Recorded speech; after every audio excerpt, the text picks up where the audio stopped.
একজন সাহাবীকে নবীজি সাল্লাল্লাহু আলাইহি ওয়াসাল্লাম দেখলেই বলতেন, দুনিয়ার বুকে কেউ যদি জান্নাতি মানুষ দেখতে চাও তাহলে এই সাহাবীটার দিকে তাকাও, কারণ এই সাহাবীটা কিন্তু জান্নাতি। কিন্তু আল্লাহর রাসূল কেন সাহাবীটাকে জান্নাতি বলতেন আপনি জানলে আশ্চর্য হয়ে যাবেন।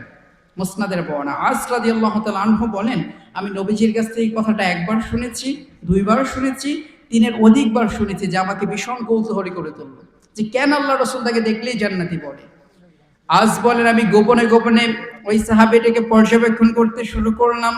দেখলাম ওই সাহাবী অন্যান্য সাহাবীদের থেকে অনেক বেশি আমল করেন না, তাদের মতোই করেন।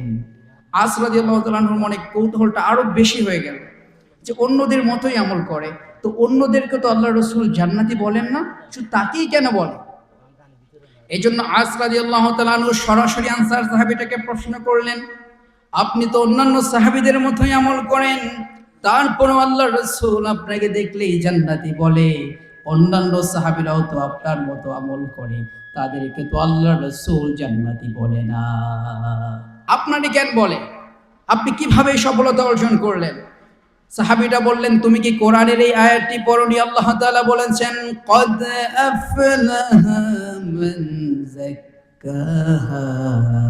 আল্লাহর কাছে সফলতার মানদণ্ড নির্ভর করে একটা জিনিসের উপর, সেটা হলো অন্তরের পরিশুদ্ধতা।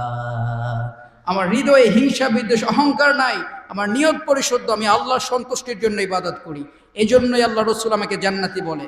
আস রাদিয়াল্লাহু তাআলা আনহু বললেন, সাদাকতা, আপনি সত্য বলেছেন। নবী সাল্লাল্লাহু আলাইহি ওয়াসাল্লাম বলেছেন, তোমার নিয়াতকে পরিশুদ্ধ করো, তাহলে অল্প আমল করলেও তা নাজাতের উসিলা হয়ে যাবে। ইবাদত কবুল হওয়ার শর্ত হচ্ছে দুইটা, পূর্ব শর্ত। আওয়াজ করে বলতে হবে কয়টা? দুইটা।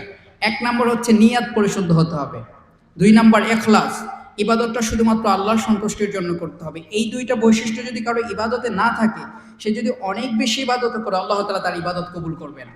আর এই দুইটা বৈশিষ্ট্য থাকলে কম ইবাদত করলেও তা নাজাতের ওসিলা হয়ে যাবে। এই হাদিসের গুরুত্বপূর্ণ শিক্ষা হচ্ছে এটা। আল্লাহ তাআলা যেন আমাদেরকে আমল করার তৌফিক দান করে।